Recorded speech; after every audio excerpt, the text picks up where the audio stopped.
नमस्कार मित्रांनो, स्वागत करतो मी आपल्या या व्हिडिओमध्ये. आज आपण डिस्कस करणार आहोत मेटल्स आणि नॉन मेटल्स. तर मित्रांनो, जर तुम्ही या चॅनलवर नवीन असाल तर नक्कीच या चॅनलला सबस्क्राईब करा. मी आपल्यासाठी असेच एज्युकेशनल व्हिडिओज घेऊन येणार आहे.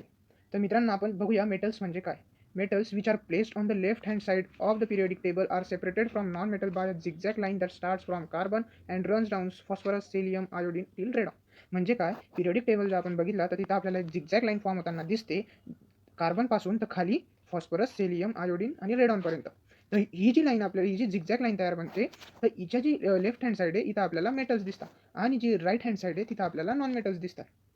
Therefore, these chemical elements are everything on their right is non-metal and the row just to their left is as semi-metals or metallites. मग इथं जे आपल्याला दिसतात राईटला त्यांना आपण नॉन मेटल्स असे म्हणतो. यांच्या प्रॉपर्टीज आता आपण बघूया. पहिले जाणून घ्या मित्रांनो की हा आहे आपला पिरियडिक टेबल आणि ही जी आहे ही आपली झिगझॅग लाईन. ही झिगझॅग लाईनची जी लेफ्ट आहे इथं आपल्याला मेटल दिसत आहे आणि जी राईट आहे तिथं नॉन मेटल्स दिसत आहेत. आता जर आपण यांच्या फिजिकल प्रॉपर्टीजबद्दल बोललो तर metals occur in solid state, ते आपल्याला सॉलिड फॉर्ममध्ये भेटतात. All metals are solid except with an exception for mercury which is in liquid state. सगळे मेटल आपल्याला सॉलिड फॉर्ममध्ये भेटतात, फक्त मर्क्युरी असा एलिमेंट आहे जो आपल्याला लिक्विड स्टेटमध्ये भेटतो. आता metals are malleable in nature म्हणजे काय, they can be beaten into thin sheet. For example elements such as aluminium, gold and silver can be beaten into thin sheet for common usage purpose. जे metals असतात त्यांना जर आपण bit केलं तर ते एका थिन शीटमध्ये त्यांचं रूपांतर होतं. आता जर उदाहरणार्थ ॲल्युमिनियम, गोल्ड आणि जे सिल्वर आहेत यांना बीट केलं जातं आणि त्याच्यापासून एक चांगल्या आपण बघू शकतो की एक चांगल्या दागिने बनवले जातात. जसं की गोल्ड सिल्वरपासून दागिने बनवले जातात, ते बीट करून बनवले जातात.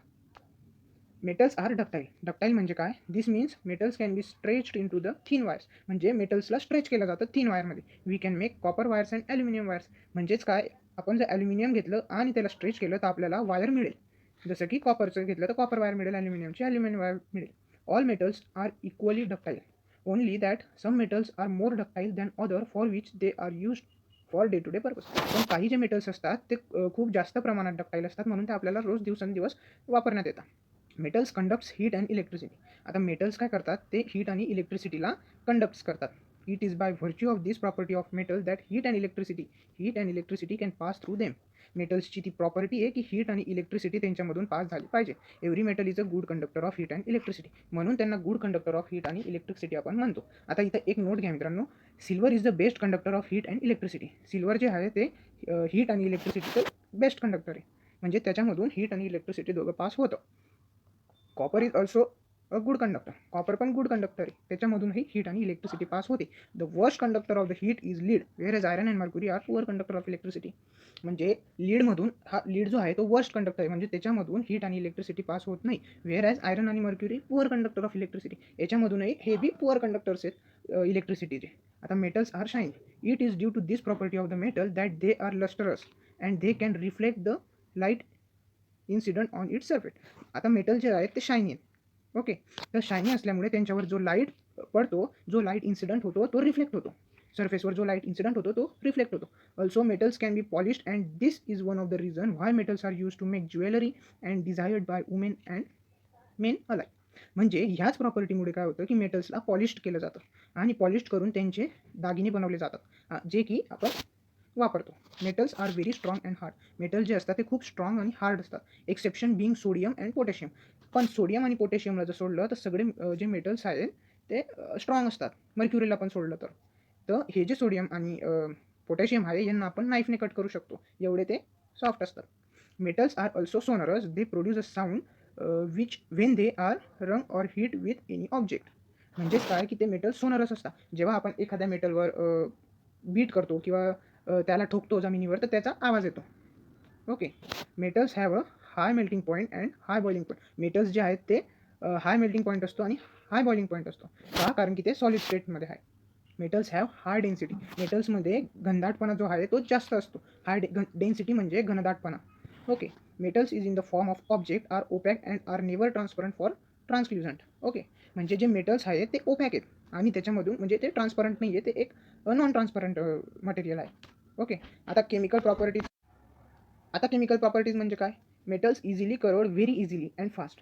केमिकल प्रॉपर्टीज म्हणजे मेटल्सला लवकरात लवकर जंग लागतो. ओके, आणि metals lose electrons easily. Their outer shell has 1, 2 और 3 इलेक्ट्रॉन्स. मेटल्सची जी आउटर शेल असते त्याच्यामध्ये 1, 2 और 3 इलेक्ट्रॉन्स असतात, तर ते लूज करतात.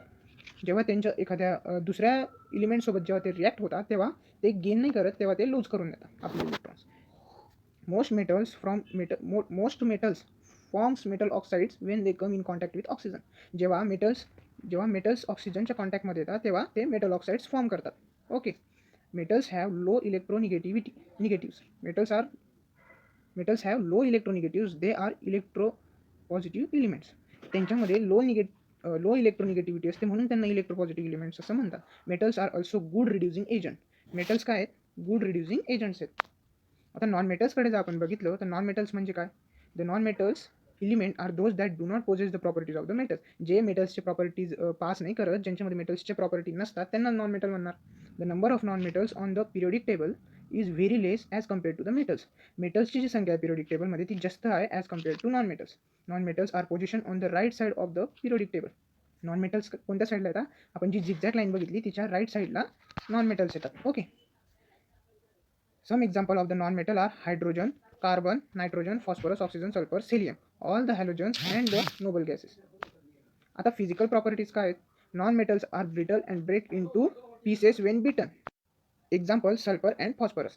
म्हणजे नॉन मेटल्स जे असतात ते ब्रिटल असतात आणि ते ब्रेक होतात इझिली, जसं की सल्फर आणि phosphorus. Non metals are non ductile. Non metals non ductile असतात, so they can not made into thin wires. तर म्हणून त्यांना एका थिन वायरमध्ये त्यांचं रूपांतर होऊ शकत नाही. Non metals are insulator or poor conductor of heat and electricity because they do not lose electron to transmit the energy. म्हणजेच काय की जे नॉन मेटल्स आहेत ते त्यांना इन्सुलेटर म्हणतात. का म्हणतात? कारण की ते पुअर कंडक्टर ऑफ इलेक्ट्रिसिटी आणि हीट आहे. म्हणजे त्यांच्यामधून हीट आणि इलेक्ट्रिसिटी पास होत नाही आणि ते electrons they do not lose electrons to transmit the energy. आणि ते इलेक्ट्रॉन्सही लूज करत नाही. जसं मेटल्स इलेक्ट्रॉन्स लूज करतात, नॉन मेटल्स इलेक्ट्रॉन्स लूज करत नाही. At room temperature they can be in the state of solid, liquid or gases. आता रूम टेम्परेचरमध्ये आपण बघितलं तर ते आपल्याला सॉलिड, लिक्विड आणि गॅसेसच्या स्टेट्समध्ये आपल्याला मिळतात. They are non sonorous. Sonorous म्हणजे काय? मेटल्स जे असतात ते सोरस असतात, म्हणजे त्यांना जर आपण बीट केलं तर त्यांच्यामधून एक साऊंड प्रोड्यूस होतो. पण जे नॉन मेटल्स आहे यांना आपण बीट केलं तर हे साऊंड प्रोड्यूस करत नाही, म्हणून यांना नॉन सोरस असं म्हणतात. They can be transparent. आता हे ट्रान्सपरंट असू शकतात. मेटल्स असतात का? नाही, मेटल्स ट्रान्सपरंट नसतात. नॉन मेटल्स ट्रान्सपरंट असतात. आता याचे केमिकल प्रॉपर्टीज बघितले तर non metal generally have some around 4 to 8 electrons in the outer shell. तर जे नॉन मेटल्स आहे त्याची जी आउटर शेल असते इथं 4 ते 8 इलेक्ट्रॉन्स इथं असतात. हे तुम्ही लक्षात घ्या. Okay. Non metals tends to gain or accept valence electrons. आता नॉन मेटल्स जे असतात ते 8 इलेक्ट्रॉन्स तर सोडू शकत नाही, तर बेटर राहील की ते 1 इलेक्ट्रॉन्स घेतील. तर हे आहे नॉन मेटल्स. नॉन मेटल्स म्हणून इलेक्ट्रॉन्स गेन करतात, ते इलेक्ट्रॉन्स लूज करत नाही. When they are expose to oxygen non metals react with oxygen to form acidic oxide. जेव्हा नॉन मेटल्सला ऑक्सिजनसोबत एक्सपोज केलं जातं तेव्हा ऑक्सिजनशी जेव्हा रिॲक्ट होतात तेव्हा आपल्याला ॲसिडिक ऑक्साईड्सचं फॉर्मेशन होतं. Non metals have high electronegativity. Non metals जे आहेत त्यांना हाय इलेक्ट्रोनिगेटिव्हिटी आहे आणि दे आर इलेक्ट्रोनिगेटिव्ह एलिमेंट्स, आणि म्हणून ते इलेक्ट्रोनिगेटिव्ह आहे. Non metals elements are good oxidising agent. ते गुड ऑक्सिडायझिंग एजंट्स आहेत. This element do not react with water. तर नॉन मेटल्स जे आहेत ते वॉटरसोबत रिॲक्ट करत नाही. तर धन्यवाद मित्रांनो. जर तुम्हाला ही व्हिडिओ आवडली असेल तर या व्हिडिओला नक्कीच लाईक करा आणि या चॅनलला सबस्क्राईब करणं विसरू नका. धन्यवाद मित्रांनो.